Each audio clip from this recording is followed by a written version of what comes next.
I don't even know if anyone can hear me. What's going on?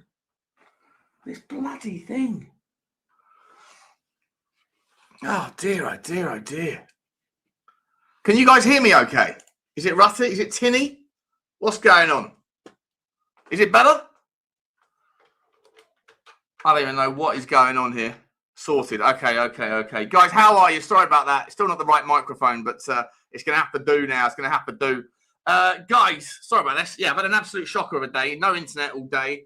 Just about got it through. This a club, this a house, this a computer. It's causing me nothing but migraines. Guys, smash the like button for me if you know what to do. You know what's good for you. You'll hit the subscribe if you haven't already. Notification button should be squeezed. Comments should be dropped. And we are, of course, sponsored by OK Jersey. 8% off at checkout. I've been speaking to the boy Edward at OK Jersey. They've got a load of new clobber coming, a load of new training tops, a load of new Jeremy Jacquets and all that sort of thing ahead of and some new retro stuff. So as soon as that is ready to go, I'll let you all know. Big up to them. But you can, of course, always get 8% off at checkout using code Sean. So thank you to them for the thing. We're also available on all of your podcast platforms, guys. We're also available on all your podcast platforms, so you know what to do there. Go over there, give us a follow, ratatata. And in a few minutes' time, you'll start seeing the stream elements links dropping in the chat. And you'll be able to get yourself an easy thing. Just click on the link. It'll take you away. Press the follow. Leave a little rating on Spotify or Apple or whatever. And then come back. Guys, we got some stories coming out this evening. Matt Bohr, the man who hates Tottenham more than anybody else, probably more than most of us hate them right now. Well, he's come out again from the Telegraph talking about Tottenham Hotspur players have no faith, dinada, in Igor Tudor to halt the tailspin, and that Antonin Kinsky, who was taken off after 17 minutes in a horror show loss to Atletico Madrid, will look to rebuild the career that he's trying to forge away from the club. Will he be able to? Being subbed off after 17 minutes in his Champions League debut in the last 16. I mean, it's just absolutely shambolic. It was a terribly unnecessary risk. A terrible, unnecessary risk to take. Really, really poor from Igor Tudor in that regard. Like, I know there's a lot of people who have given up on Vicario, or think that Vicario is problematic or whatever with his passing out from the back. But this narrative, by the way, I said it before the show. I know a lot of people were like doing the Monday morning quarterbacking, but I said it before the game last night. I'm going to talk about that story in a second, by the way, about the Igor Tudor thing. He's still here at the moment. He is still here. And for me, for my liking, I don't know. I honestly think that I think it's done anyway. I think it's game over. I think we're going down. I'm kind of like almost at peace with it. I think it's a horrendous scenario to be in. And of course, there is still the chance to turn things around. Do I think they will turn around with Igor Tudor? No, I don't. I didn't have a take on him coming in. I did have a take until very recently saying you can't sack him after 2 or 3 games. You know, you've kind of made your bed. Now you might as well lie in it.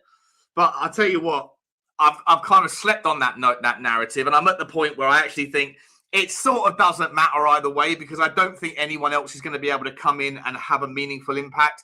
But you might as well give it a go, because this guy sure as hell isn't going to do it.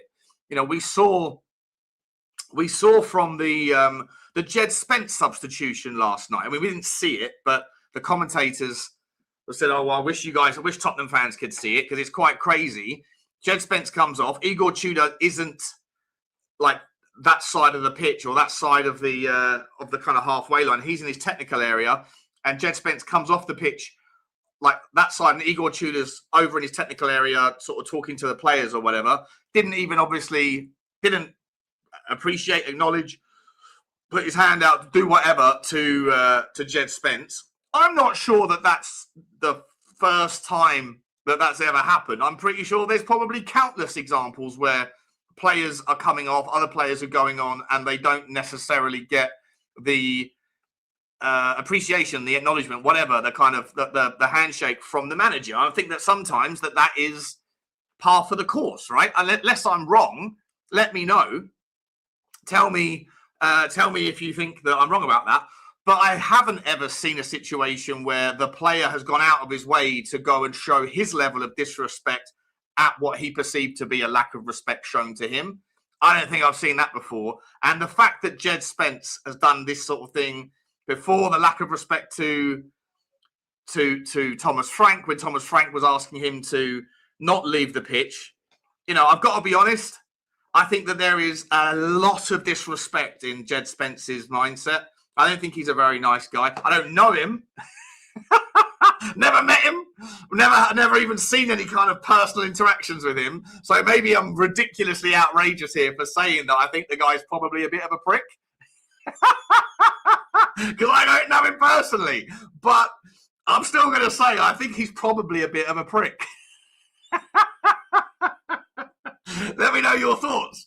That said, if he and other players at this football club are more than happy to have these unnecessary public demonstrations of their frustrations at all things at the football club, and Igor Tudor is the latest recipient of being shown a lack of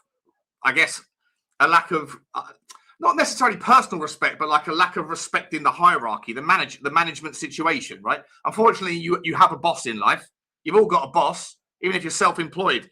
Your boss might be your customers, or your boss might be your wife, or your boss might be your God, or your boss might actually be your boss. And you know what? Like, if you show levels of disrespect to your boss, it usually doesn't end too well.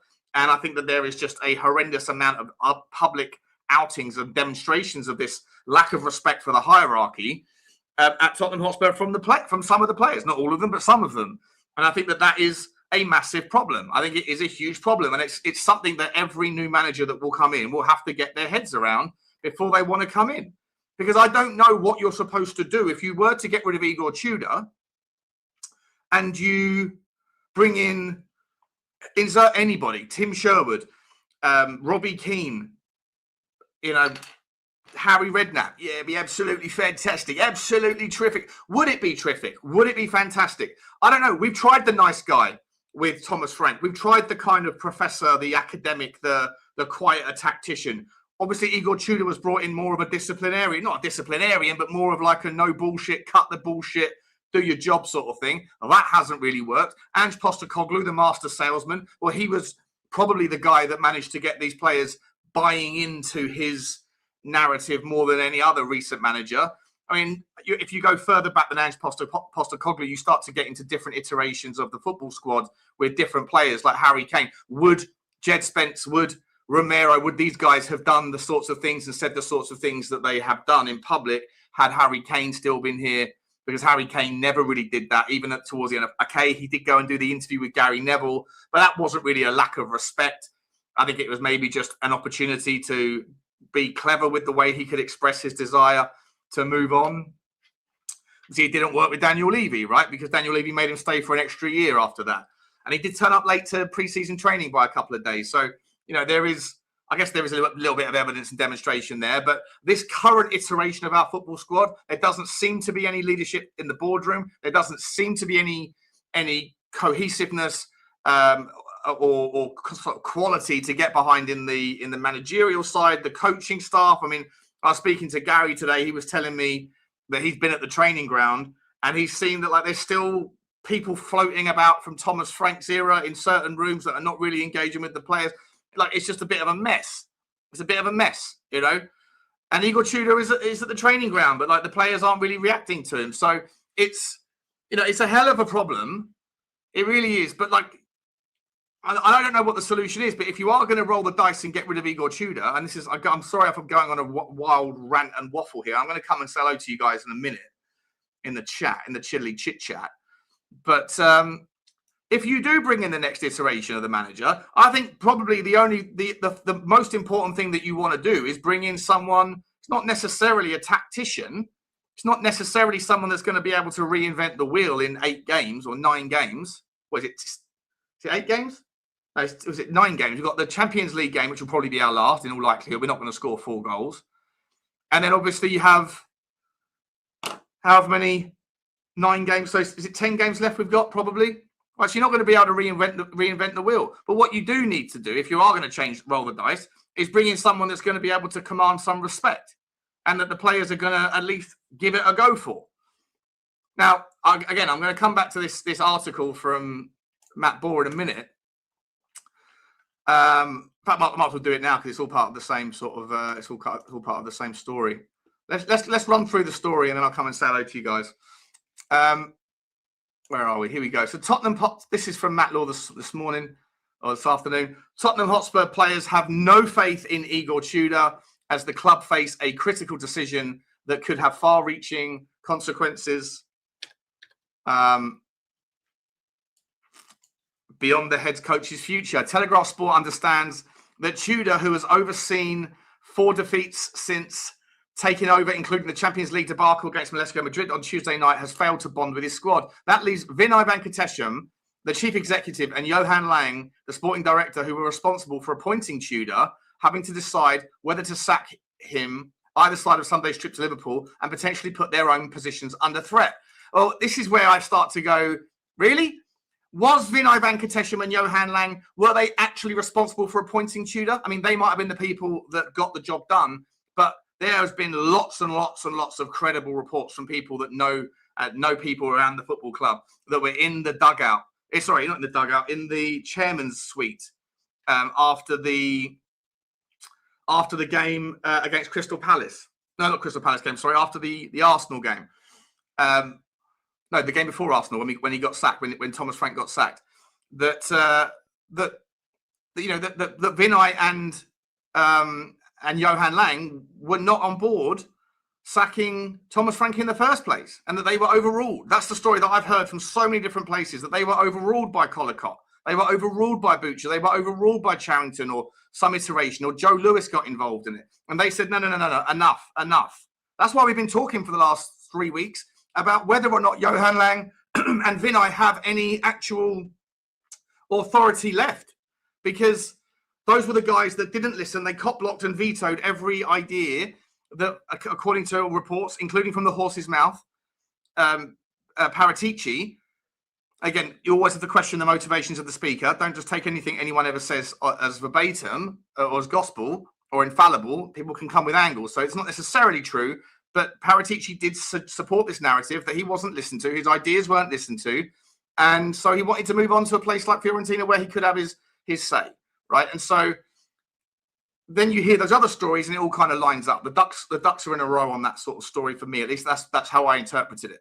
So then he goes, they end up getting overruled. And then Igor Tudor, who was Paratici's idea in the first place, comes in, which has turned out to be a shit show anyway. But would Vinai and Johan Lang's first suggestion have been to have gone to the guy that was given to them 3 months earlier, but rejected because there was a bit of the Swedish house mafia, a bit of the Klickgo or the Danish house mafia between Thomas Frank and Johan Lang and Vinai? I don't know. But this narrative now that they were responsible for appointing Tudor, I mean, they might have been the people that picked up the phone. They might have been the people that said, okay, come in, and we'll have the conversation and we'll get the contract sorted. But they weren't the people that identified Tudor. For sure as hell, they weren't the people that identified Igor Tudor. And so I'm confused. Like, the story carries on here to say that just as they recommended the sacking of Thomas Frank and temporary appointment of Tudor to the club's Lewis family owners. See, I don't think that that's the case. And I think that the fact that this has been slipped in here, could this be a PR spin by Tottenham Hotspur? The fact that this is like the second or third paragraph in the article by a guy who gets fed stories by the club. I'm not invoking conspiracy theories here, okay? But there have been dozens and dozens of all individually separate sources that have confirmed to lots of people, like myself, Johnny, lots of people on Twitter, Paul O'Keefe, loads and loads of people have been saying that that's not the case. And maybe that story's got out there in the zeitgeist, and Tottenham Hotspur are the people, the powers that be. Remember, we've just hired this director of communications and director of marketing, PR people that are interested in the brand, people that are interested in making sure that we at least look like we are an organization where the left hand and the right hand know what they are doing. even if, for all intents and purposes, that is obviously not the case. And so this article, to me, the way it reads, the way it's written, it feels a little bit like a partial puff piece. I don't know. Let me know what's going on. Is the sound suspicious? Well, the sound's terrible, is it? Oh, fuck's sake. I need to fix it. Let me see if I can fix it. Give me 1 second, guys. Hang on. What is going on?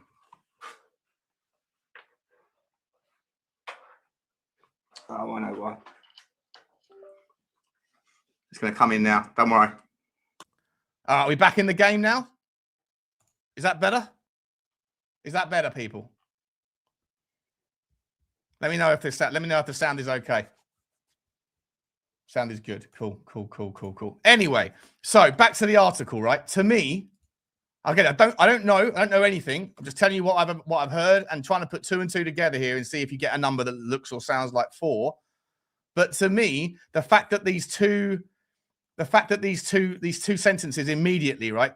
Vinay Venkatesham, the chief executive, and Johan Langsberg, who were responsible for appointing Tudor. Again, not really what has been put around not really been put around the fan-based media and their access to sources within the football club, having to decide whether to sack him either side of Sunday's trip, just as they recommended the sacking of Thomas Frank and temporary appointment of Igor Tudor. I don't think you would write that naturally. I think that's like, listen, we'll give you a bit of a story, but can you please make sure that you know, or if you're going to write a story about Tottenham today, can you please make sure that you push the narrative that all is fine at sea, that all is well at sea? I don't buy it. And if you've got 2 ears and 2 eyes and you're seeing what's going on at the football club and you're reading the amount of different communications from people that are in the football club, the players, their willingness to just come out and throw the club under the bus. Like, it doesn't look like any player at the football club has any real respect for protocol, has any real respect for their bosses and the overall direction of travel. But yeah, let's continue the story. Like I say, I think this is a pushed message rather than something which is coming from a source of truth. I think it's coming from a source of favour.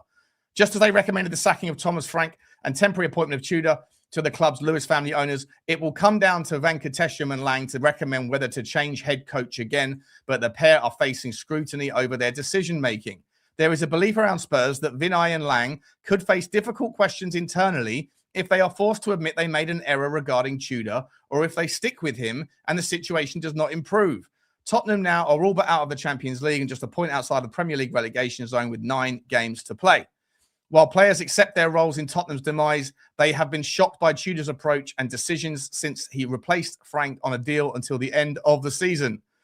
Well, some of these players didn't play for Thomas Frank either, right? So while players accept their roles in Tottenham's demise, do they? Do they? I don't think that we as a fan base are considering the pizza pie of blame enough. I think we are guilty of throwing all of our anger, all of our frustration, all of our derision of what we're seeing from one moment to the next. We'll pivot temporarily. I think Stel said this the other day, and I think he's correct. I think that we pivot temporarily our anger in the minutiae, in the moment, because of what we saw on Saturday or on Thursday or on Tuesday or whatever else. I think we pivot our initial frustration in the micro level towards certain people that are guilty in the short term. Like right now, it might be Kinsky. Last week, it was Micky van der Ven. The week before that, or 2 weeks before that, it was Romero for a bunch of different reasons. The red card, and then before that, some of us went after him because of the kind of doxing thing. But at the same time, I think there is this larger thing of like, oh, the players aren't good enough, so it's not their fault, and the football club is run by morons, so let's put all of our anguish and our anger and frustration into that department. And I think that like all of those people are guilty. All of those people are accountable. There is always a pizza pie of blame. Everyone gets a slice, everybody at the football club, including to some point the fans, right? Including the fans. I think you can make an argument that the fans haven't been consistently there enough in certain scenarios this season. Sometimes I think the fans can play that 12th man role. Sometimes they can't. But I think that the fans are the least relevant party of the accountability pie. But if we're going to be reasonable, everyone does get a slice because we're in it together. But I just think we're guilty of like allowing certain narratives to fall by the wayside in pursuit of, I don't want to say agendas, but like pursuit of narratives that suit the kind of situation at the time. And on this particular story, where it says here, while players accept their roles in Tottenham's demise, they have been shocked by Tudor's approach and decisions since he replaced Frank on a deal until the end of the season. Well, I mean, I don't know if they do accept their role in Tottenham's demise. I don't think they do. I think talk is cheap. Talk is cheap. Right? Anyone can put out a post saying, you know, we go again. We're in pain right now, but we'll go again. We'll fight. We need everyone together. I think that the fact that they've had like more of the team have had arguments with the fans throughout this season and last season than haven't is a demonstration of indignance. It's a demonstration of a level of pride and thinking, what are you having to go at us for? You know, it's not like, shut up. I've got no time for you being angry, despite the fact that you're paying all of your hard-earned wages, you know, and at which to go to watch those games, the percentage of your income that goes towards watching Tottenham is meaningful, right? The percentage of these guys' players' salaries that goes towards, I don't know, engaging or disengaging from the fans is piecemeal. So let's not compare apples to apples on that regard. But anyway, let's carry on with the story. I'll come back to it. I don't believe that they have accepted their roles. I don't. Again, in certain scenarios, you can sit there and think that, you know, I thought last night that when we went 4-0 down, I actually thought Tottenham's fight back was rather impressive. You know, at 4-0 down, the game is dead and buried, and we get back to 4-1, and then, you know, hit the post, could be 4-2. Richarlison's chance could be 4-2, or maybe, you know, could be 4-3 in a different scenario. There's plenty of chances to get back into that game. I honestly didn't think that the game was out of reach in the second half. I felt that we created enough chances, but it is what it is. Generally speaking, though, I don't think the players have put in enough. I think that they're more than happy for the fans to replace to point their frustrations in other areas, like the manager. You know, you're getting sacked in the morning. The players are like, well, listen, it's not on me. It's on the manager. So they were more than happy to down tools and let Thomas Frank take the heat. Then they get rid of Thomas Frank. They bring in this guy, and they've immediately got a problem with this guy. Now, I don't know whether this guy's style, his personality is abrasive. I've got no idea. Don't know. He doesn't sound like he's a very nice, charming guy in press conferences and things. He doesn't seem like he wants to engage. Doesn't seem like he's a guy that makes you smile. But again, like, what is it that players want? What is it that players want from managers? If you are a player at Tottenham Hotspur, what is it that you want from a manager? Clearly, some players think that they have the right to tell the managers how to play football, how to create tactics. Clearly, they don't think that they have to show any respect to their manager in terms of doing as they ask, or as granting their desires with regards applauding the fans, which again they didn't want to do because they are not, in my opinion, accepting their responsibility or their accountability. I do think for the largest part the players get a bit of a free hit from the fans, when at the end of the day it's them that are kicking the ball. Now obviously they have to be set up and instructed how to kick the ball. Although at times over the last couple of years, we've looked at the squad and thought, well, you know, unless you are getting a direct order from Ange Postecoglou or someone else, then if the game plan goes out of the window early in the game, then they don't have any idea of how to pivot. They don't have any idea of how to sort of manifest like leadership on the pitch, which is one of the reasons why the people that were on board signing Conor Gallagher were on board it, because he was the sort of person that was supposed to be that missing piece in terms of leadership. When everybody else around us was sort of losing their heads, he was the guy that was supposed to come in and keep everything, you know, like just sort of demonstrate some level of professionalism, of integrity, of taking your job seriously, which I don't think the other players on the pitch have sort of shown any level of demonstration of for quite a long time. So for me, I don't think the players are taking their accountability pills. I don't. Let me get on with the rest of the story. I keep rambling on here. Well-placed sources viewed the events in Madrid where Anton Kinsky was substituted after 17 minutes, with Tudor failing to acknowledge the goalkeeper as he left the field as the final straw between the manager and his unhappy players. A source said there is hardly anybody, if anybody at all, in that dressing room who has any faith in him. I mean, look, faith and respect are two different things, right? You can have a problem with the decision to drop Vicario and play Kinsky. But a hell of a lot of the Tottenham fans wanted Anton Kinsky to play. I wasn't someone that, I've always wanted Vicario. I think I'm more than happy for Vicario to leave the football club. I think he's going to leave in the summer. But I'm sure as hell haven't seen anything from Anton Kinsky to give me any confidence. And I said in the preamble, I think it's a massive risk. I said, you can have a problem with Vicario, but he is statistically the strongest goalkeeper in the Champions League. Let's not forget the away performances at Bodo Glimt. Let's not forget the away performances at Monaco. They're incredible. We could have lost that Monaco game 6-0 if it wasn't for him. And Bodo, similar. So I'm like, it was a weird one. And then when you make the mistake in the first 3 minutes or 4 minutes of the game, as Kinsky did, and he slips over, I then said, that's going to be a problem because this guy has got form of being someone whose head goes. If he makes one mistake, he'll make 4. And then you know what happened. The rest is history. 15 minutes later, we're 3-0 down. One of the goals, obviously, was Micky van der Ven's fault. Where's the players' accountability for not changing their footwear? Or are the players so pampered, and we know that they don't even take their own passport, right? They hand their passport over to Tottenham Hotspur Football Club to manage, right, for away travel because they can't be trusted to bring their own passports on a bloody plane. So is it the case with the kit man as well? Are the studs something that players would look after? If not, I mean, what are we doing here? What are we doing here? I know you're a Premier League footballer, but you are still a human bloody being. You are still capable of getting up in the morning and brushing your teeth and wiping your own arse, aren't you?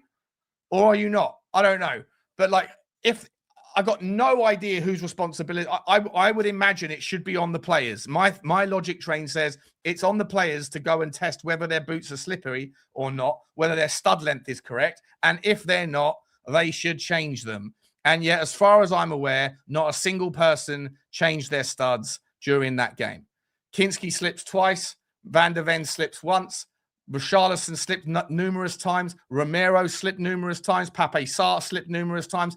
A couple of their players slipped a couple of times as well.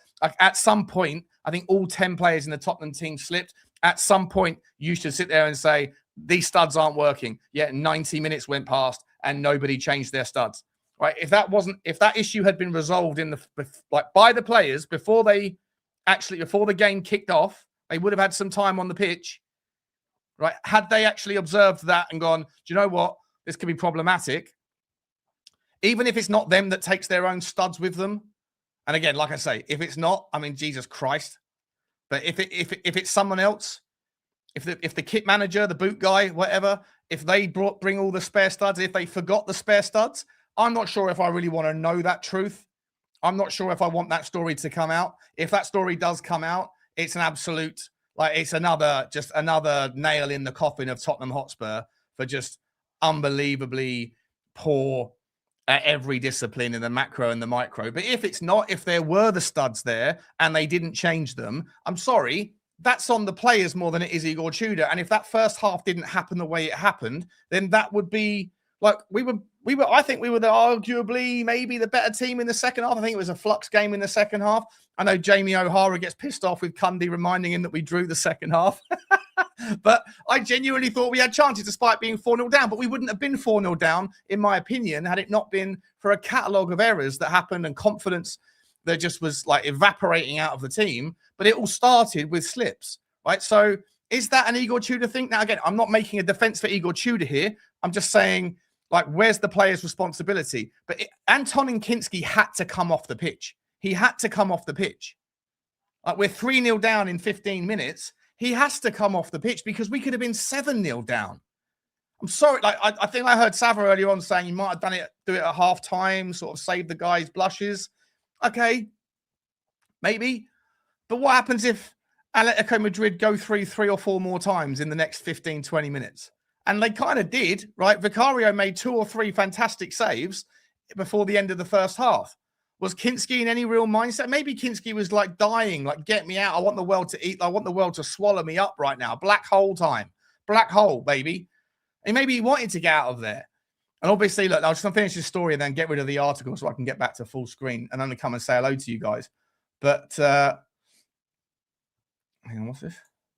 Sean, do you know who Stell's Bookies is, please, so I can avoid them? £120 back for £5 placed on 5-2. The maths ain't nothing. Well, what was the... I mean, it would have been 24-1, right? Was it 24-1 to get 5-2 as a scoreline? It might have been. It's not. The math could math. I don't know what the odds would be on a correct score of 5-2. Might be 24-1. Wouldn't be surprised. Now, let me finish this article. Let's go. So well-placed sources viewed the events. There is hardly anybody at all in that dressing room who has any faith in him. This was the point I was making, right? So why? Because he took off? Because he took off Kinsky? Because he didn't show him the respect? Because he didn't give him a hug?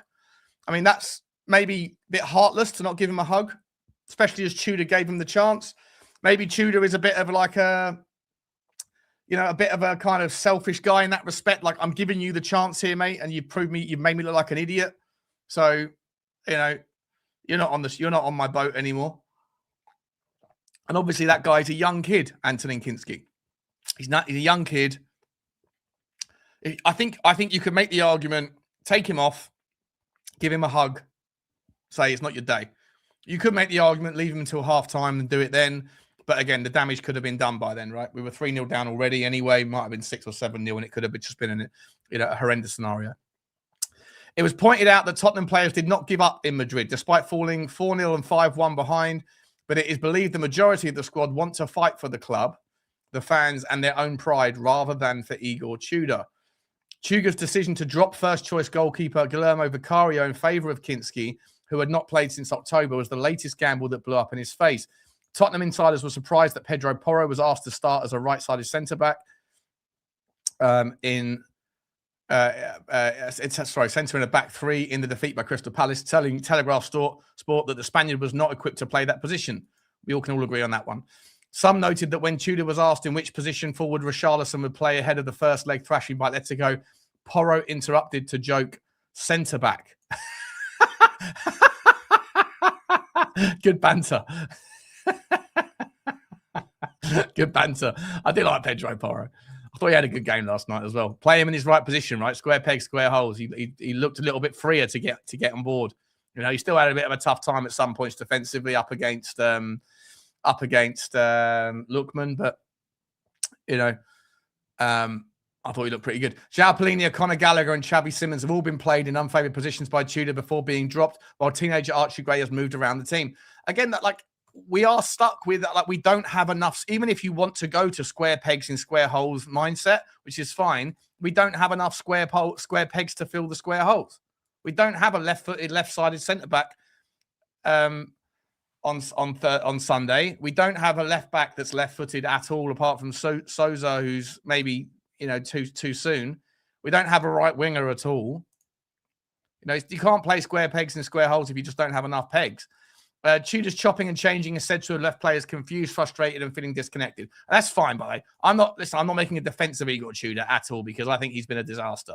It is claimed that Tudor needed to be reminded to inform Vicario that he was going to be replaced by Kinsky ahead of naming the team for the Atletico game, despite the Italian status as the regular number one.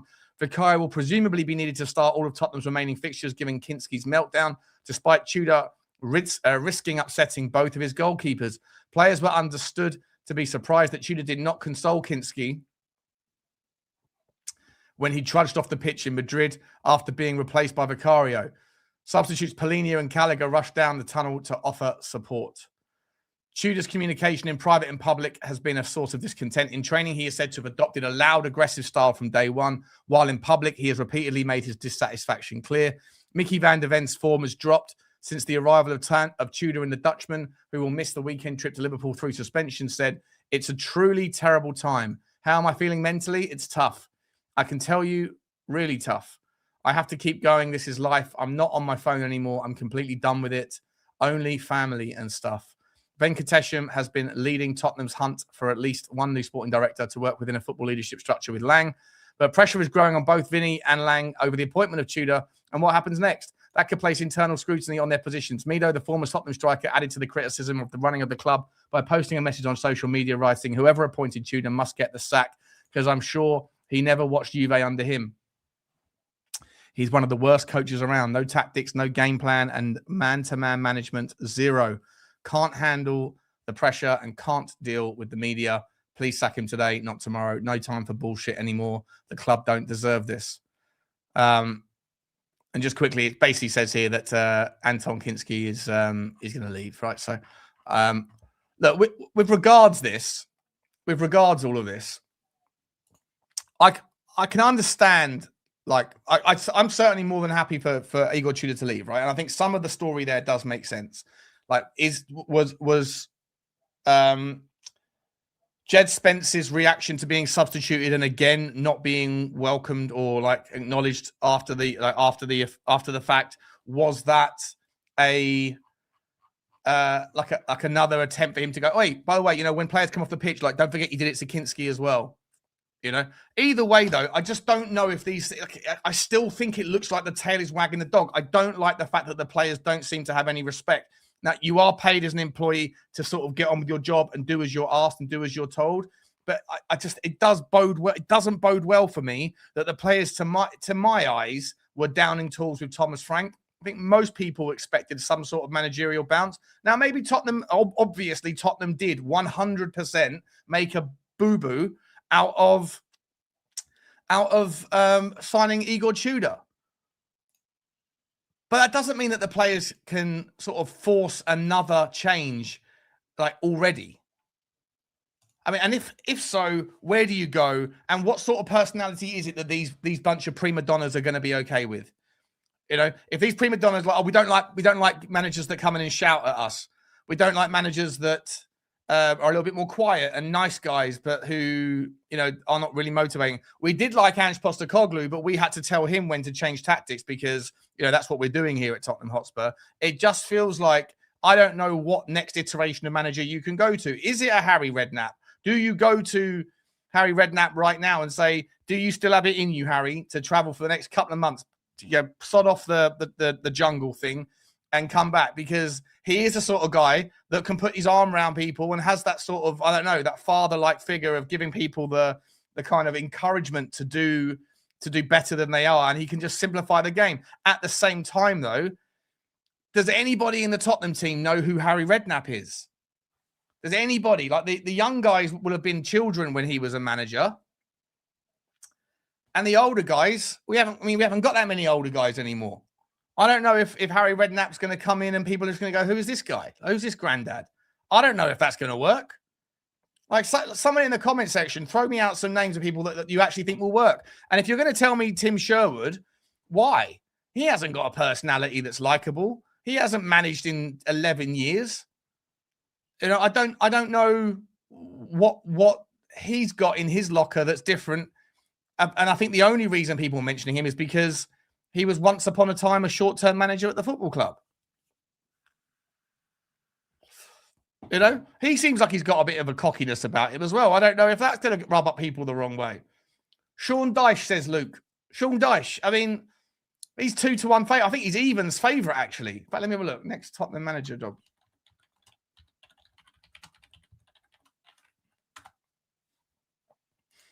Here we go. Let's have a look.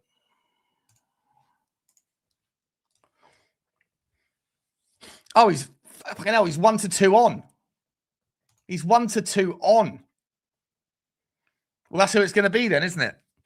That's who it's going to be. You're going to bring Sean Dyche in, who, by the way, was employed by Nottingham Forest to do exactly the same thing that he would now be employed by Tottenham Hotspur to do. And he didn't do it there. He left them in 17th place.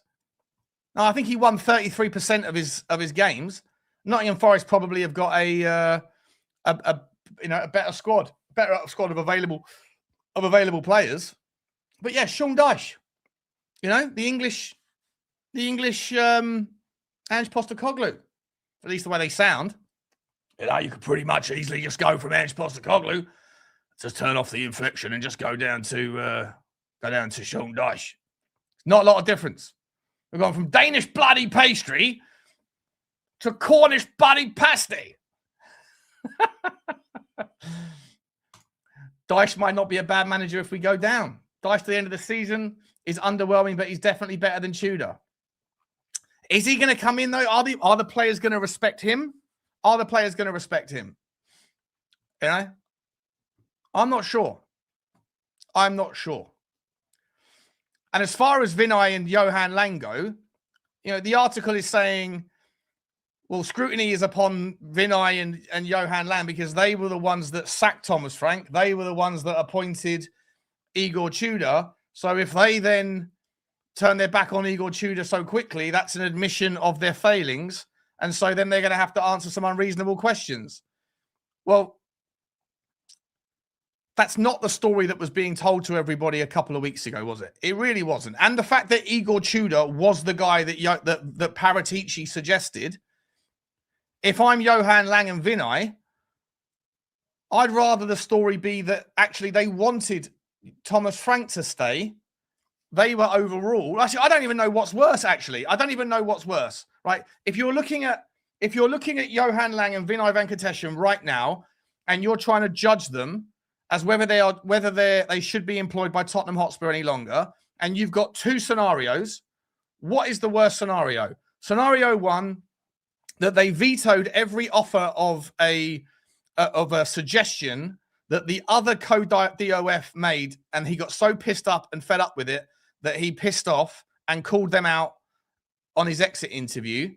And then the football club decides to go against their wishes when they want to keep Thomas Frank. They overrule, non-footballing people overrule them, say, sorry, shut your mouth. We're going to take over from here. Thomas Frank is sacked. Hey, Paratici, mate, any chance you can still get Igor Tudor in? All right, Johan and Vinay, Igor Tudor's coming in. The guy that you didn't listen to suggested 3 months ago. Like, is that a worse scenario where you're being overruled by non-footballing people on footballing decisions? Or is the other scenario better, whereby you didn't listen to Paratici, but then you've come to your own conclusion that actually it is time to get rid of Thomas Frank, that Vinay comes to that conclusion, and Johan Lang comes to that conclusion, and their only next option was to go back to the guy's idea who you'd already forced out because you were doing Danish house clicks. Like, and then that's a failure. So you didn't listen to him in the first place. You pushed him out. Then you sacked the guy that you were backing the whole time. You brought in his suggestion, and that's a failure. I'm not sure what's worse, being undermined by your own decision-making or being undermined by your non-footballing bosses. Either way, for me, Johan Lang and Vinay look absolutely abject in all outcomes here.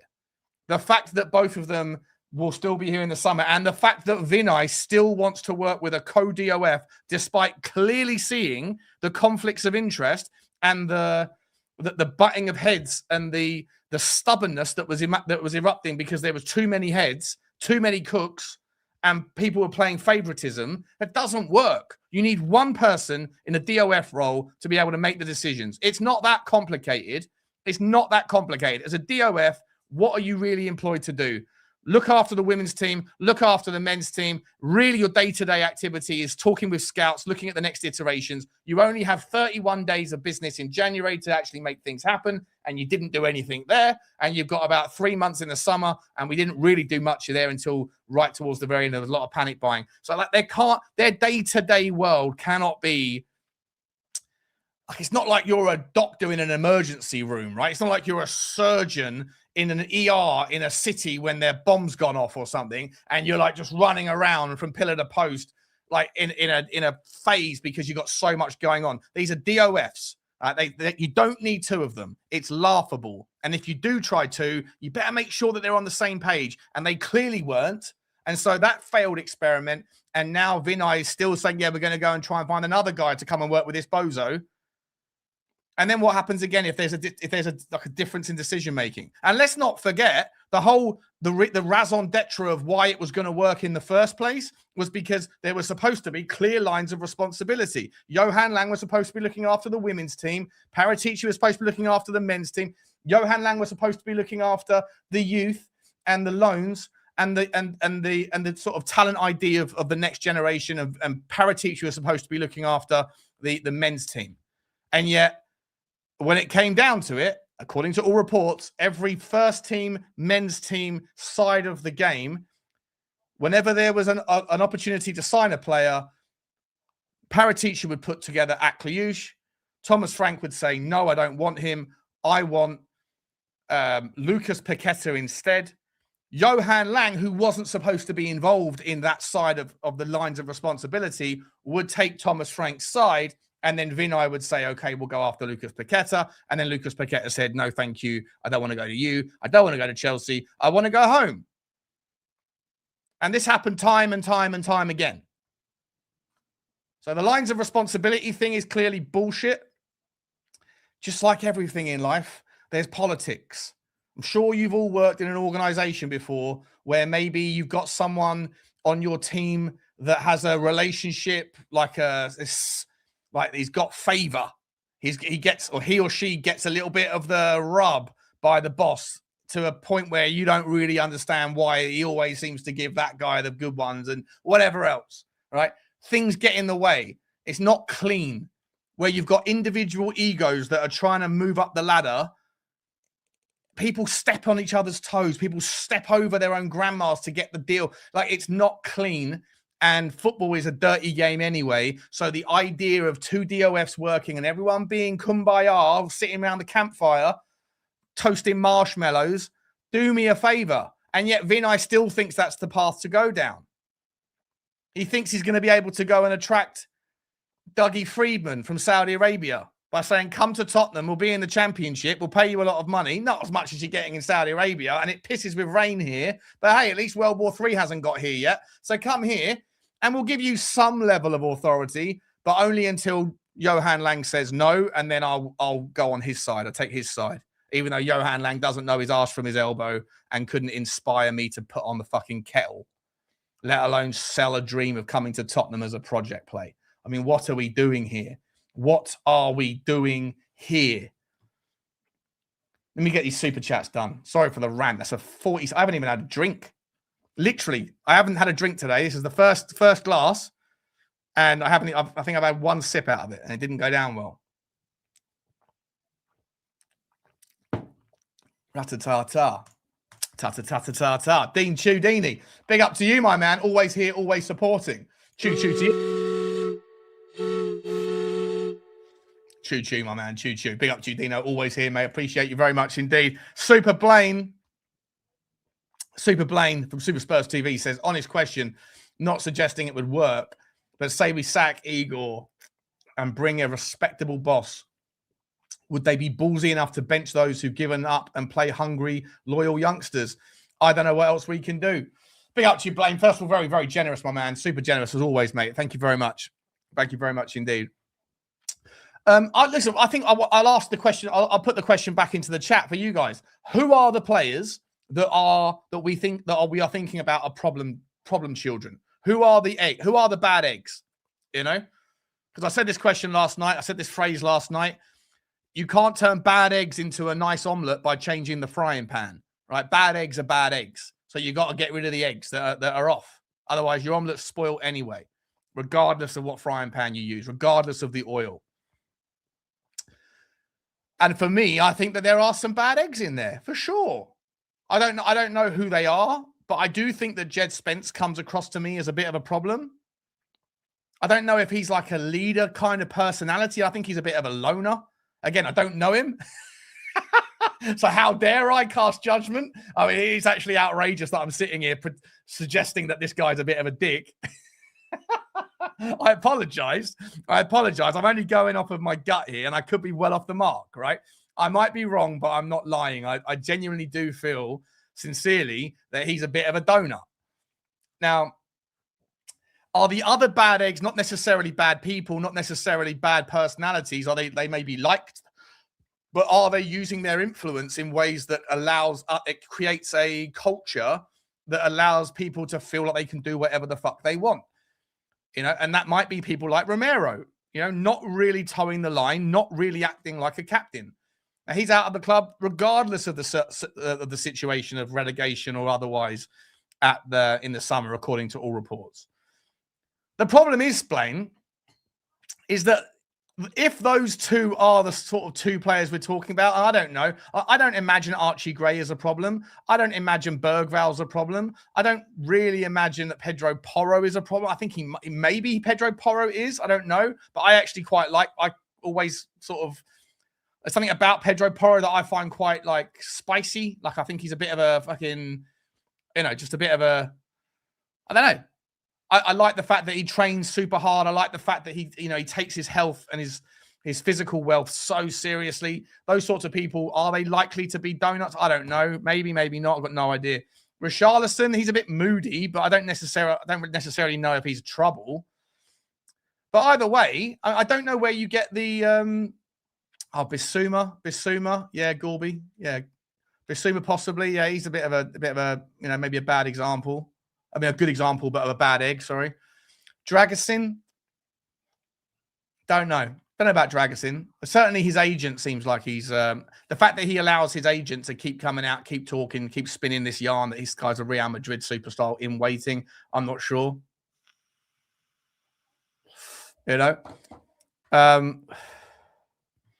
So, yeah, I don't disagree. And maybe Micky van der Ven as well. Micky van der Ven saying that he's given up. Well, basically, he's like, I'm not sure. And he was like, I'm really down. It's really tough. I'm done with it. When I first saw that quote, I was like, you're done with what? You're done with Tottenham? You're done with the trouble? You're done with the stress? Or are you saying you're done with the phone? As in, like, you don't dial into social media anymore. And that's obviously where I do think that Tottenham Hotspur fans have their part to play, right? Because these players are glued to their phones all the time. Every time you see them on a coach, on a plane, walking around the training ground, their heads in their phone, just like all the rest of us, right? We're all guilty of doom scrolling.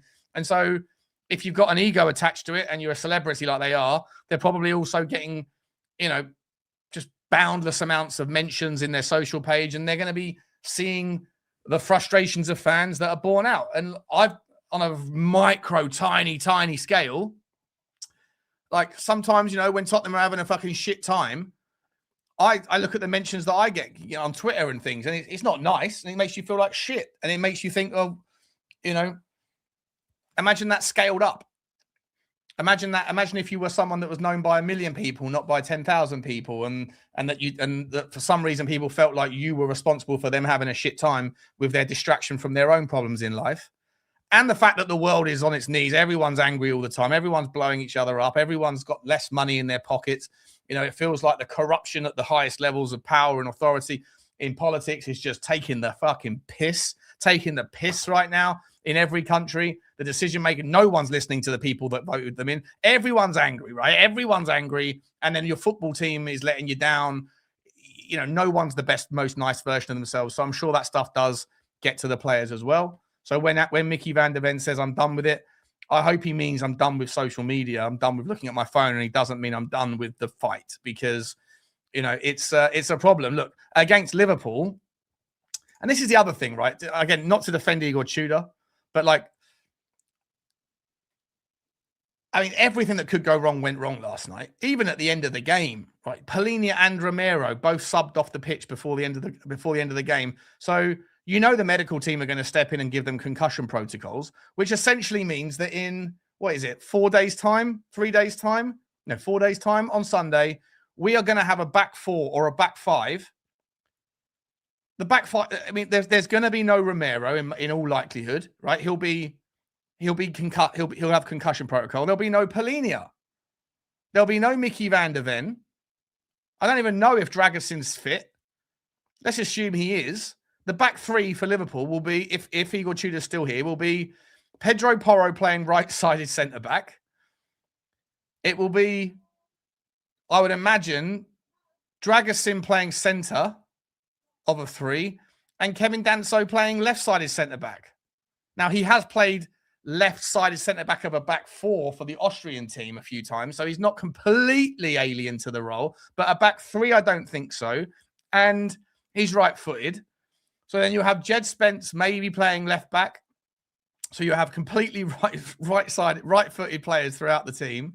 You're going to have Archie Gray playing right wing back, Conor Gallagher and Pape Sarr or something like that in the middle, and then the three up the top, right? But it's fucking horrendous, isn't it? It is absolutely horrendous. It doesn't mean that Igor Tudor deserves, any more patience or any more I don't know, context thrown in his direction. If we weren't willing to give Thomas Frank the context of that stuff, if we weren't willing to give Ange Postecoglou the context of those things towards the end of his time, then I don't think you can, like, you've got to be consistent with when you apply the fortune card. This is what I always say to, like, Lubo, right? When he's talking about Daniel Levy and how much he hates Daniel Levy for 25 years of failure. And I remind him of some of the things that weren't really failure, like some of the good things that happened in that 25 years, some of the good things that happened in the 2017 to 2020 period. And Lubo will apply fortune, right? We got lucky in the Champions League. We got lucky in this thing. We were lucky in the fact that the Leicester year, all the other teams were going through a rebuild. So he wants to apply fortune when the narrative doesn't entirely support failure at every nook and cranny. But no one's really ever going to apply misfortune because it doesn't suit the narrative of justifying the fact that Tottenham Hotspur are in a bad situation, right? Like, if you're going to use the luck card, you have to use it accordingly, right? Just like if the buck stops at the top. If that's the case, then you have to apply both the good and the bad to the buck being at the top, or you choose to play it. I'm going to do the horizontal game here, and I'm going to say everyone's responsible for their own division of labor. Everyone's responsible for what they're paid to do, and within that, Daniel Levy wasn't the guy kicking the balls, but he was the guy signing the checks. He was, like, you have to just be consistent with whichever, with however you want to view something. You need to apply the same things to both sides of the coin to make the equation level out. Otherwise, it appears like you've come to your conclusion and you're reverse engineering the input factors to make sure that X equals whatever you want it to equal. And that's like I say, with the ownership debate, I think that there's an unequal application of those measures. And I think we do exactly the same thing with everything else. I think we do it with the player, with the managers as well. So again, I'm not defending Igor Tudor right now. I think if you can make the change, I probably would take the dice. I would absolutely roll the dice. I don't know where you go. Do I think that Sean Dyche is going to keep us in the league? No. Do I really think he's the guy that's going to motivate or inspire these bunch of prima donna players? No. Is his appearance magically going to bring back balance to a team when there's no players available to create the balance that you're looking for? When there's just not enough square pegs that are available for the square holes that you want to fit? No. So he's not a miracle worker, and he's got very little time to do anything. But I think I still land at the moment. And again, I'm subject to change on this because I think that I feel like it's a fait accompli anyway, guys. I think we are at rock bottom, and I think we're going down, and I think it's horrendous and disaster. But I still think whilst there is some life left in the dog, whilst the candle isn't 100% extinguished, you might as well look for some gasoline somewhere. And if you can find anything, you might as well have a go, because if you don't, the candle's going to go out very, very quickly. So that's where I'm at. But I don't really know what who the answer is, where the gasoline light lays. But I think whatever you need to do, you need to find a way to be able to, like, I don't know, at this stage, I'd probably go and speak to the players and go, you didn't like this guy. You didn't like this guy. What is it that you want in a manager? Right? For the next few months, what is it that you want? Do you want a manager? Should we let Romero be the manager? Let him be player manager? Something like that. Like, what is it that you want? Because as far as I can see, you're not happy with anything at the football club, and we need you to get to a place of happiness. We need you to get to some fake level of, like, motivation, because there's 9 games to save our reputation, the club's reputation, your reputations. And, if you all just think, fuck it, I'm going to leave the club at the end of the summer, then maybe you will, maybe you won't. Maybe you will, maybe you won't. We shall see. Rafa Benitez. How old is Rafa Benitez these days? Didn't he retire? Guess they'd all come out of retirement for a little bit. What is he? 65. Oh no, he's the head coach of Panathinaikos. Okay, didn't know that. Yeah, listen, Rafa Benitez is a good manager. Is he going to come in and have? Like I say, I honestly just don't. I just don't actually know what it is that what it is that these players are going. What medicine are they going to take, and what does it look like? You know, what does it look like to be able to get these players to go, all right, I'm going to listen to this geezer and do as he says. You know, he's got very few options, very little time. But if we stick with Igor Tudor, clearly, if what Matt Law is, even if any part of what Matt Law is saying is true, then these guys aren't going to play for him after what happened last night.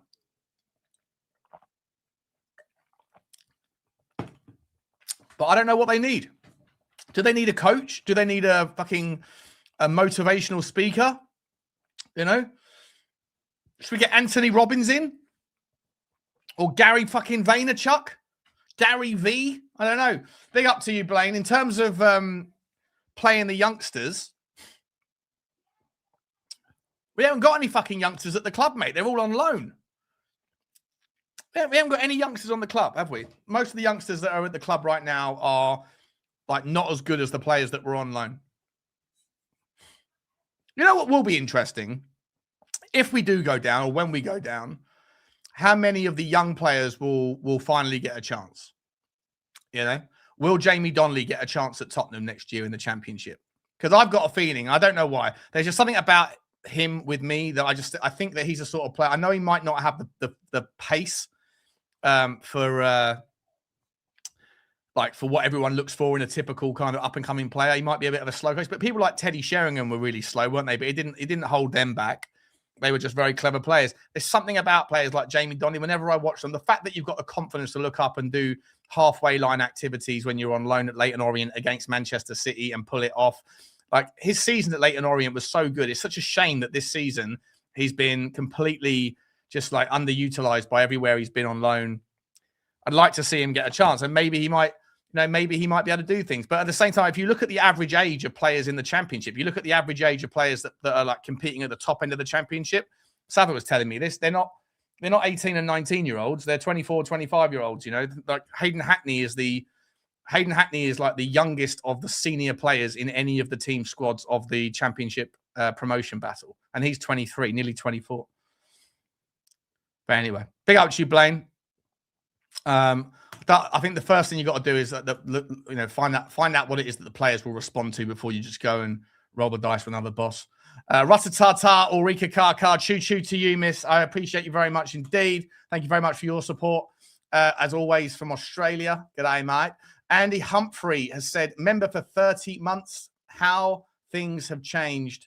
Or is it the same shit, different day? First of all, thank you very much for the membership, mate. You should have a membership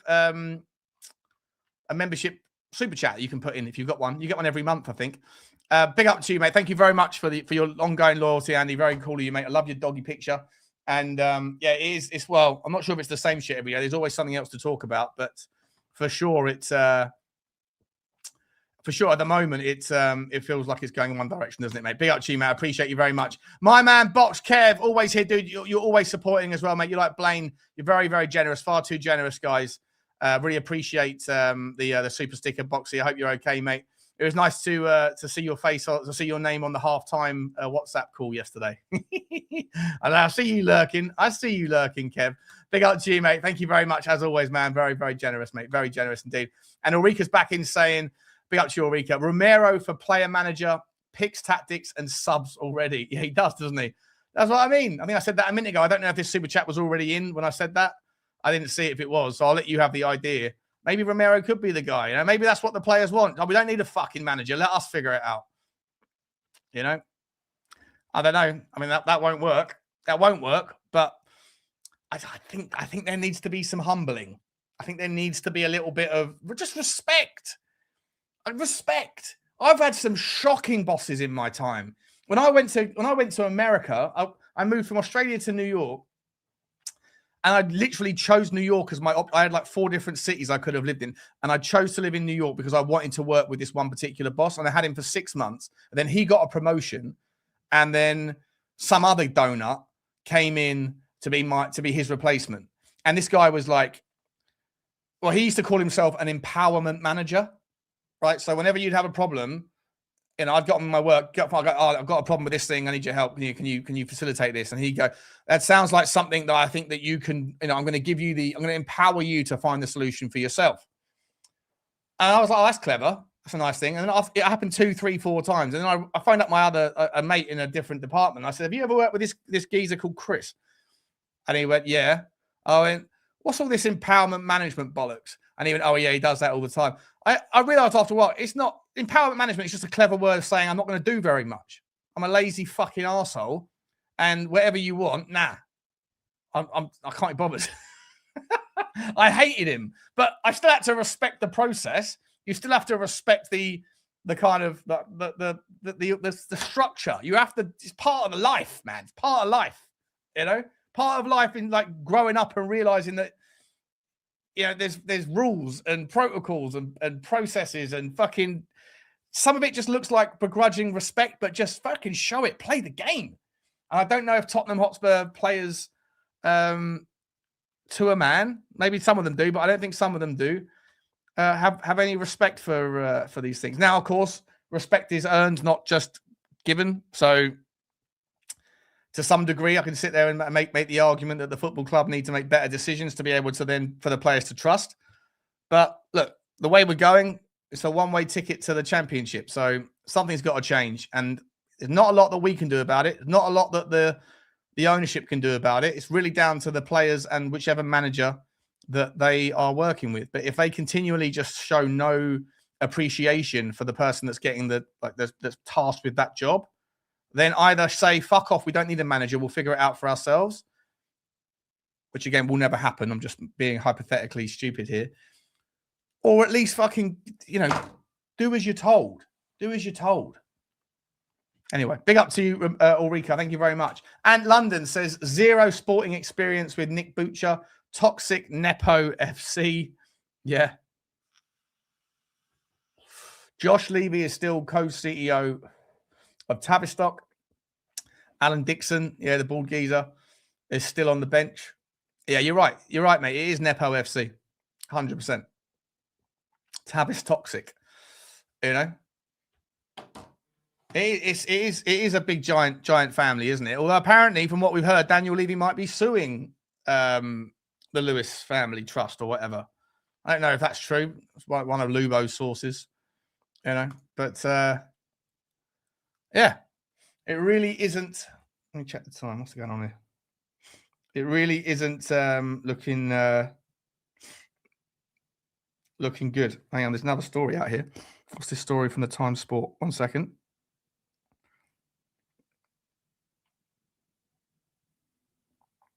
Where's that Times Sport gone? Oh, according to Vincenzo Grappa, tentative contact has been made by Tottenham Hotspur with representative team of Sean Dyche, baby. Ding, ding, ding, ding, ding, ding, ding.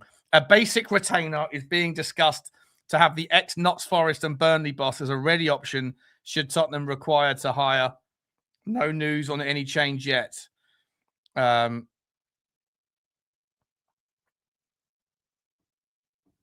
The Times Sport article is essentially exactly the same as what Matt Law's saying. They are being briefed. They are 100% if the Times is coming out with the same story at the same time. Now, either the Times guy is just sitting there going, I'm just going to rinse and repeat what Matt Law said. But Matt Law has got form being given brief PR stories. I think that they are probably ready to get rid of Igor Tudor.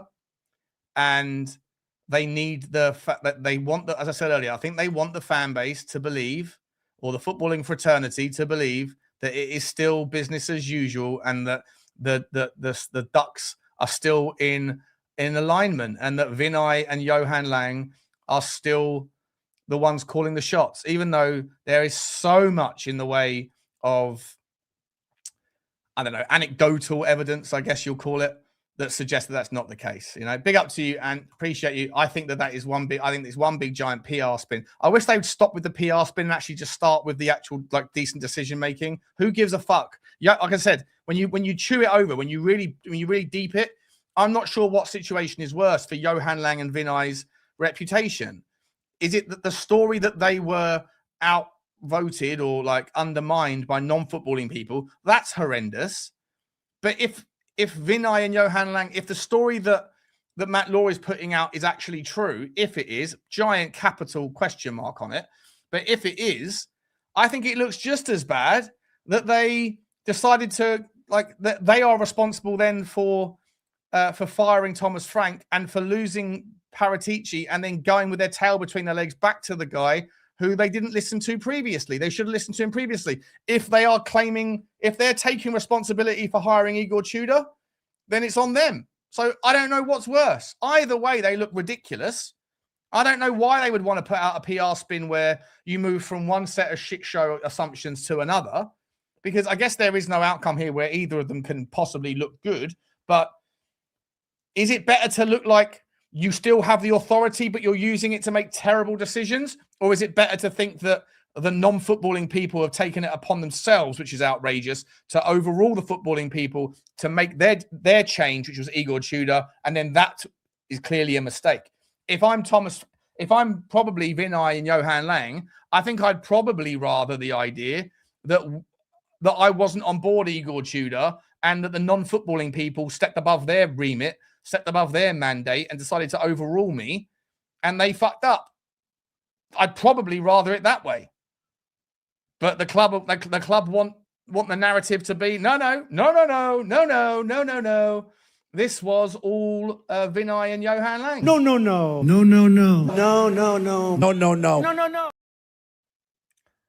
I don't know. Let's get the rest of these super chiddly chit chats done. Who managed Roy of the Rovers?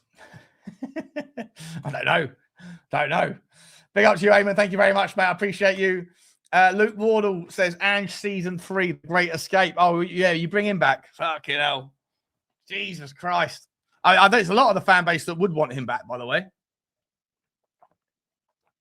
There's a lot of the fan base that would want him back. You know?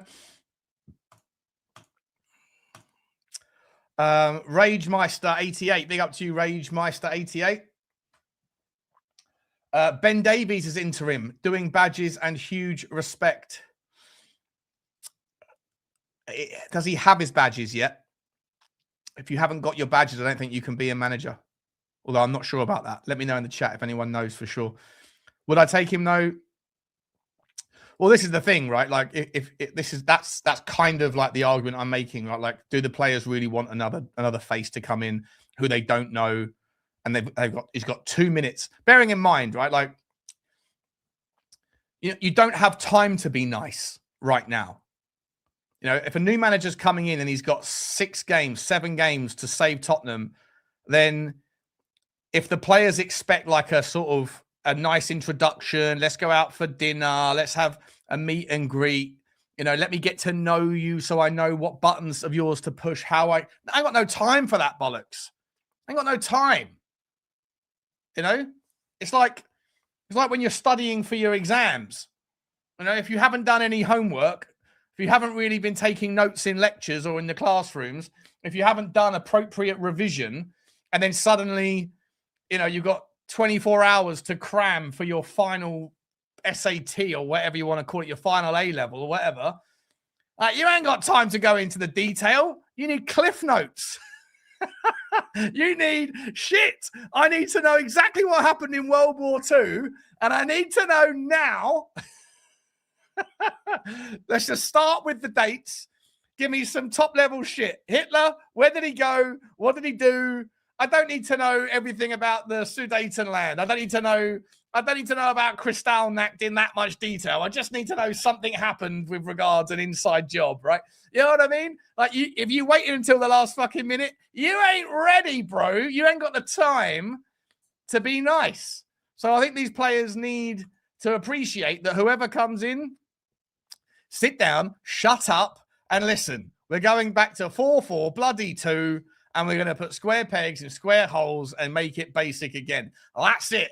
Okay, I ain't got time to know about what your wife's name is, or, you know, ain't got nothing. Anybody got time for that?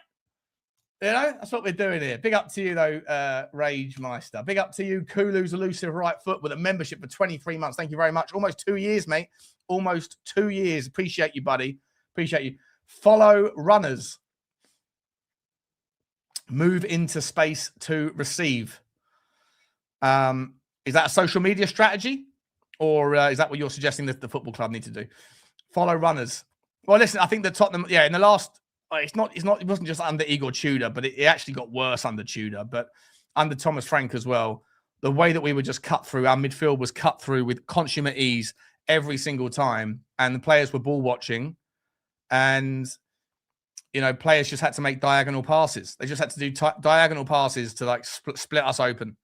Crystal Palace did it 3 times, 4 times, 5 times in that game. Could have scored more. Fulham did it at ease. Arsenal did it at ease.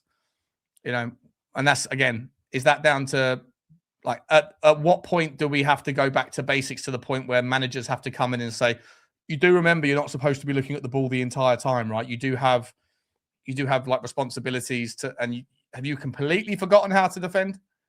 Like, has the Ange experiment where you just didn't do much defensive work? Have you completely forgotten the art of defending? You're 24 years old. You've been playing football for, majority of your walking life.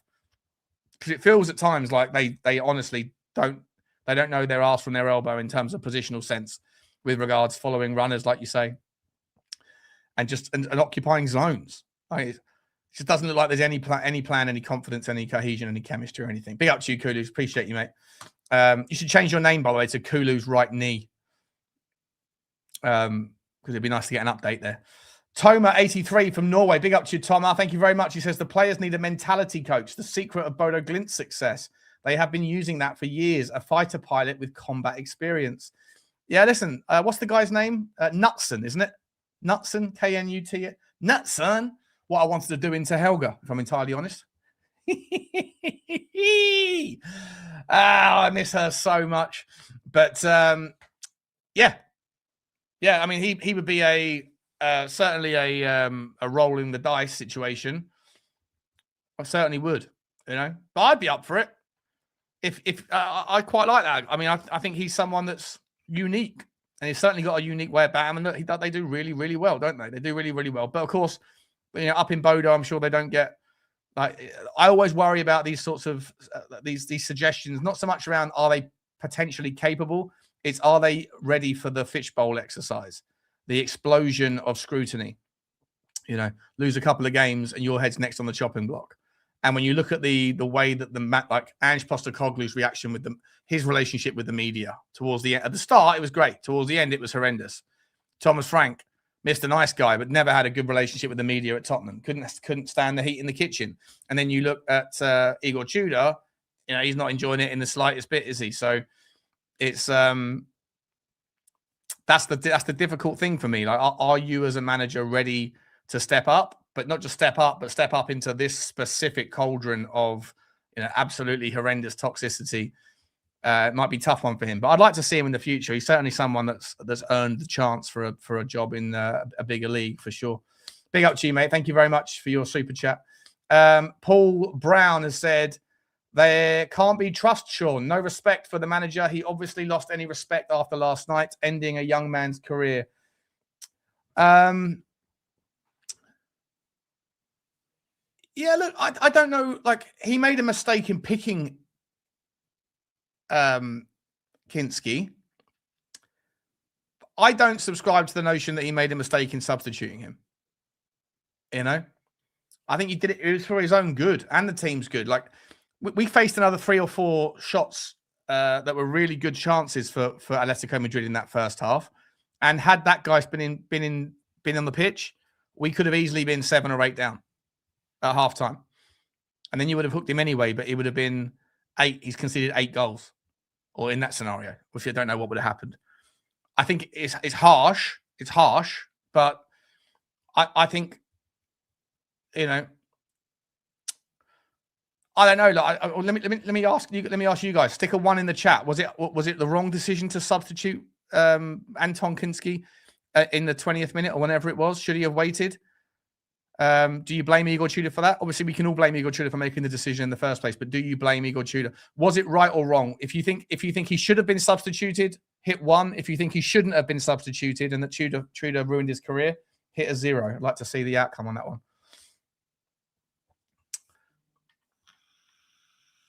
Thank you for the super chat, Paul. Though. Thank you for the super chat, my man. Let's see what the chat's saying. Correct decision, incorrect decision, incorrect, correct, Incorrect.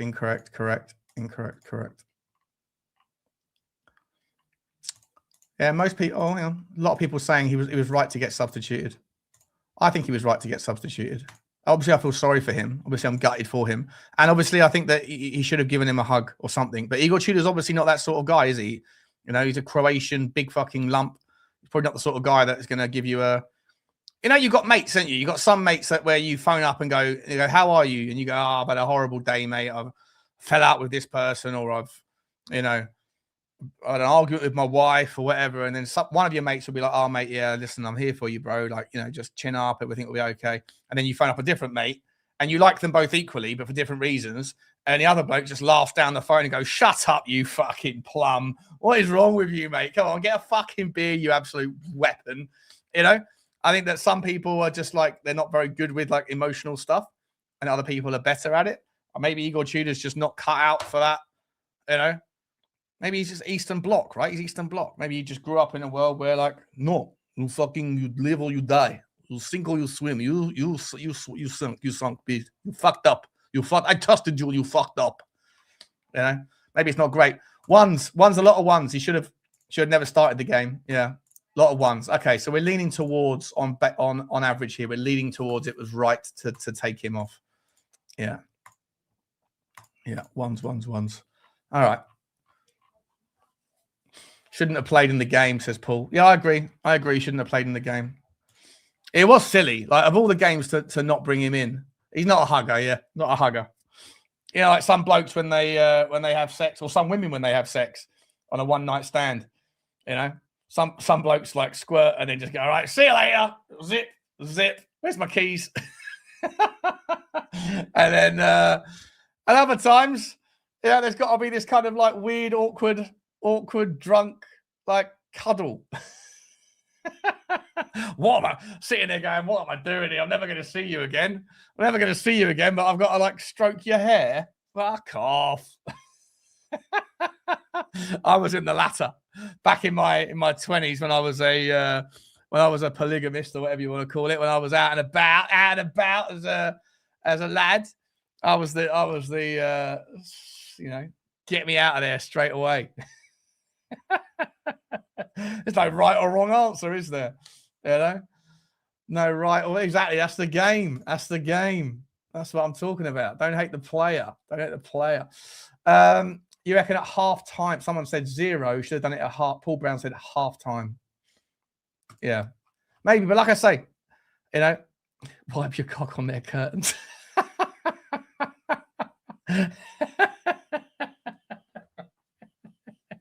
Yeah. Blimey, Sean, I hope you're better behaved tomorrow. What's happening tomorrow? Oh, this is the lovely ladies coming on to Spurs 5. Looking forward to meeting you.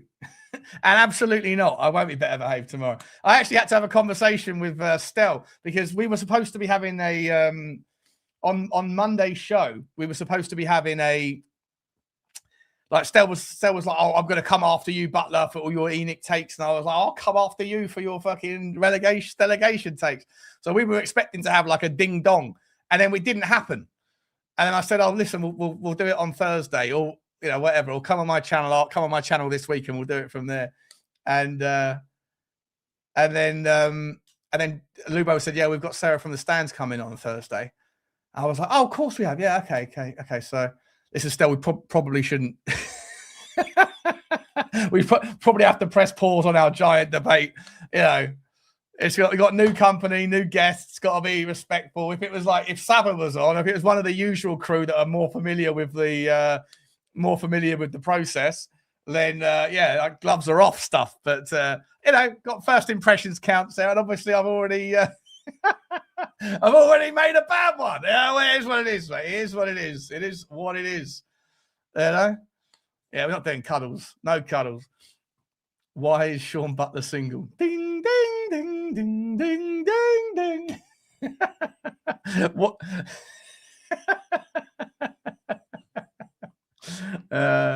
Very good.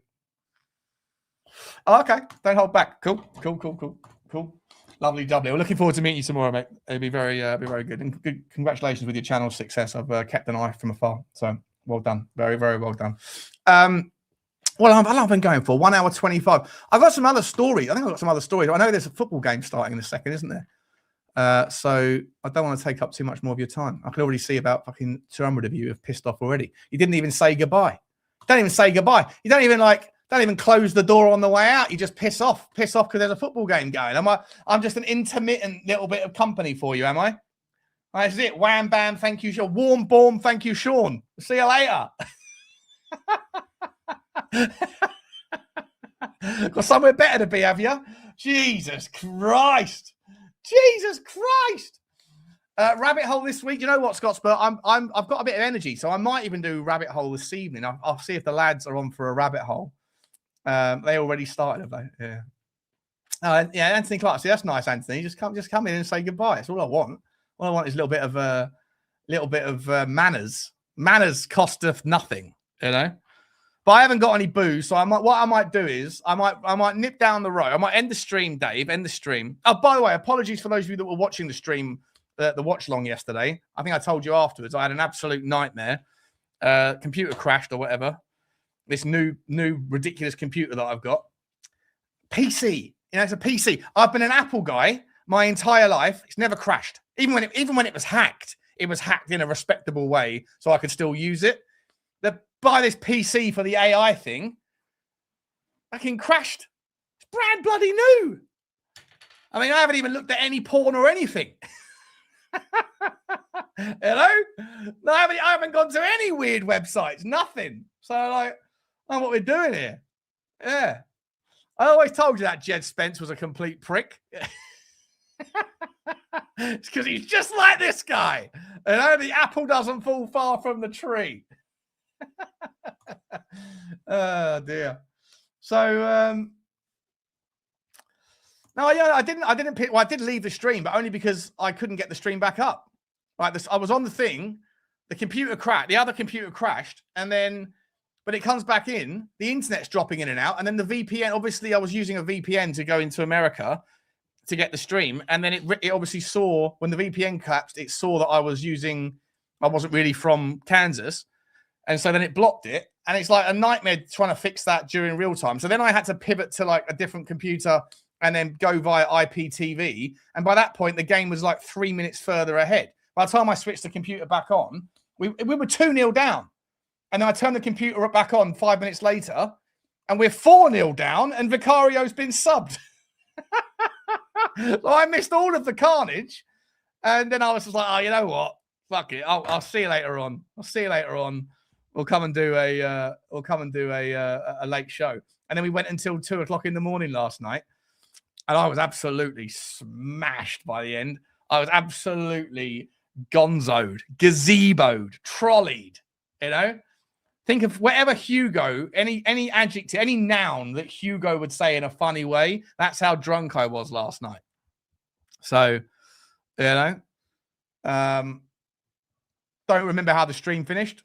But when you wake up in the morning and you go, oh, God, it happened again. 1,500 people were watching me probably say absolute bollocks, having an argument with. I'm pretty sure I said I accused Stel of something disingenuous, which is I didn't mean. I want to clarify right now. When I think I said, Stel, you don't want what's in the best interest of Tottenham Hotspur. You want what's in the best interest of brand Stel. I didn't really mean like that's a conscious thing. I'm not accusing him of dishonesty. I just meant like maybe subconsciously, maybe somewhere in the, you know, in the areas of your brain that are not easy to access, there's mechanisms happening where, you know, the lack of the logic leap of faith in the logic around things will change because they have to. That's why I'm rooting for relegation. I don't think that's a very strong argument at all. And so he's too intelligent for that to like come to that conclusion with just that amount of logic implied. So that's where I was like, there must be something else going on here. And I was like, well, hang about, you know, he does like the idea of, you know, ENIC out being settled science. So maybe if Tottenham get relegated, there's no more debate about ENIC ever. I mean, right now it's settled science for the time being, but it's a temporary thing, right? If Tottenham were to go and rebuild their squad in the summer and drop 200 million quid and bring back Poch, and then next season we finished 10th in the Premier League, and the season after that we were 4th again and going on a cup run, then this little 2-year period would be largely forgotten about, and we'd be back behind momentum and promises of good things to come. And so the whole ENIC thing would be kind of, it's temporary, right? It's always moment. Whereas if you get relegated, then it's not temporary, is it? It's a persistent theme for a long time. And so that kind of then settles the argument. And so that's where I was coming from. I'm not sure Stel that like is being deliberately deceptive with that. I just think that maybe that's part of the kind of unconscious logic leap that's going on there. But listen, you know, again, I might be wrong, but I'm not lying. You know. This is what Spurs have done to us, Sean, says John.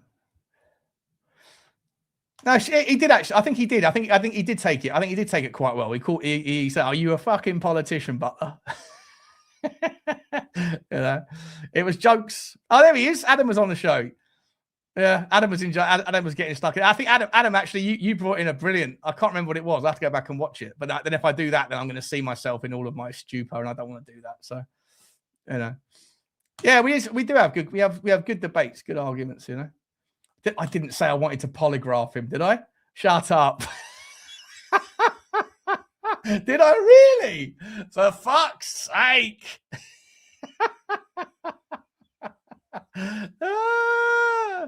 There he is, Hugo. Absolutely bloody trolleyed I was. Absolutely gazeboed.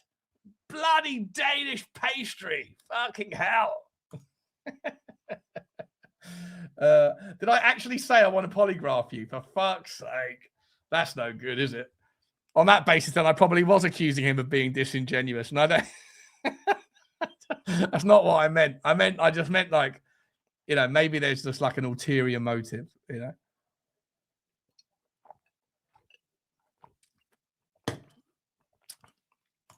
What's this? You met Simon Jordan on Saturday night. You told him to tune in to me. He is a poor man, Sean Butler, isn't he, old Simon Jordan, you know? He often comes to the same conclusions that I do in all these matters. He's got a better head of hair than me. Done a little bit better in life than I have, you know? So, yeah. If he wants to come on, I'd love to get Simon Jordan. That'd be great. That'd be great to have him on. You know? Send Sasha now. Big up to you. Thank you for the super chat. Appreciate you, Josh. And I appreciate the well wishes. Sure, he's too busy to listen to bloody YouTubers.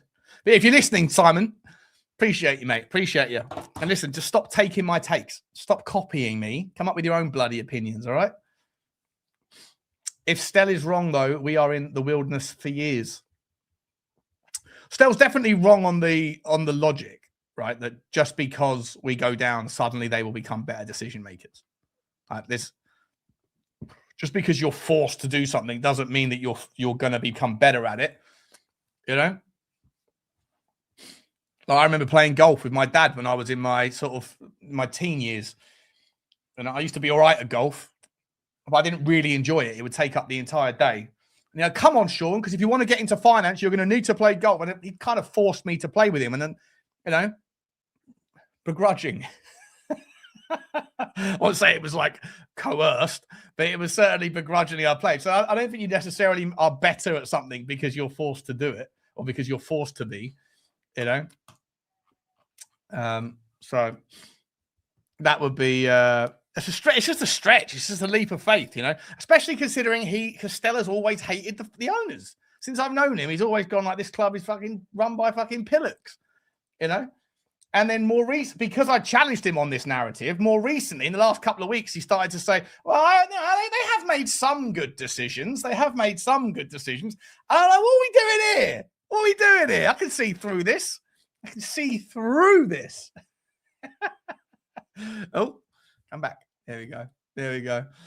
So, yeah, I was forced. Yeah, definitely forced. It was uncomfortable. Big up to you, Danny Kiriakis. Danny, we got to talk, mate. That geezer sent us beta pilot level access to their new program. We might be out. I don't know what the next level, the next iteration is, mate, but we've got early door access to be able to turn up with the new AI thing. So I don't know what I'm doing with it, so I need to employ your services, don't I, you bozo? So give me a bloody call, mate. Give me a call. We can get it set up tonight. But When is the guy looking to maybe buy Spurs coming on short? I got to email him again. I think he might have forgotten. Did I tell you? I told you last night. When did I speak to you last night? Oh, you came on the show as well, didn't you? But you had your camera off. Mate, I need to pack in the alcohol. But having said that, if we are going to do Rabbit Hole tonight, then I definitely need to go down the road and go and get myself a couple of cheeky Magnums, because everything's a little bit nicer with a Magnum in your belly. Definitely want to get myself. He was on the show. Yeah, he was on the show. Yeah, who else was on the show? Barrison Royale was on the show. Barrison's been corrupted by Stel. Barry has been corrupted by Stel. 100%. Barry was on board the logic train. I was like, Barry, there's a gap in the logic. What are we doing here? But Barry was on board it, and a lot of people are. Which is why I've got a job to do.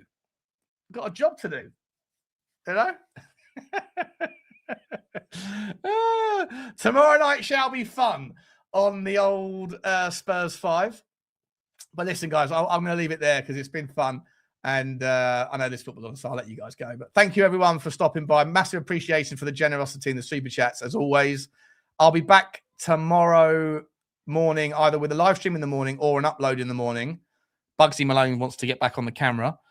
And I'll also do a show. If I do a live tomorrow morning, I'll do an upload in the evening. If I do an upload in the morning, I'll do a live before the Spurs 5. So you'll see me twice tomorrow. Get over to Rabbit Hole Ramblings. The Rabbit Hole Ramblings. If you scroll up, you should see one of the Stream Elements links, like this one. If you scroll up, you'll see it. The Rabbit Hole is there somewhere. It's just at the Rabbit Hole Ramblings. Also, don't forget to follow me on Instagram, the Spurs Talk Show. There is a Spurs Talk Show as well, which was my previous account that I got locked out of. So give me a follow over there. And we'll see you tomorrow. And looking forward to meeting Sarah from the is it Sarah from the stand? Is that it, Sarah from the stands? There it is. Smash that, give us a sub. And if you're interested in you might even see me doing some AI footage with wearing, I might be Prince Andrew tonight, or I might be Jeffrey Epstein. I've got the old AI mask done. I love you all. I'll see you later on. Like, subscribe, and comment. Thanks, everybody, again. Magnum settings it is. Have a good evening, guys. Come on, you Spurs. And as always, bye-bye.